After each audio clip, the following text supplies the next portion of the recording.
Batıram, işlerim düz getmir. Fəraim əmi, şirkətin logosunu verin. Görüm də, görüm nə edirsiniz. Getdik çap eləməyə. Biz Aksüdlə Alçıban bazarını kürək üstə qoyacağıq. Sen indi yine başka kimse düşündün? Necəyəm? Başka kimdir? Eşk olsun igid. Geyiminizden, duruşunuzdan Oğuz elinin igidine oxşuyursunuz. Adım Beyrəkdir. Mən şiri də, pələngi də bir yumruqla məhv eləmişəm. O boyda şirinlə, pələnglə bacardınız, amma banüççəyi yıxa bilmədiniz. Siz ne yiyorsunuz burada? Əgər tikinti eləmək istəsəz, buradan sərfəli qiymətləri alçıqdan ala bilərsiniz.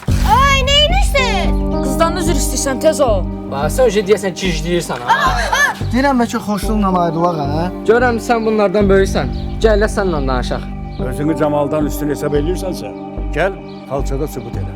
Camal Özveyna, bu sənin ən böyük silahındır. Qələbə bizimdir, güləş bizimdir. Havaydan məşq eləməsin.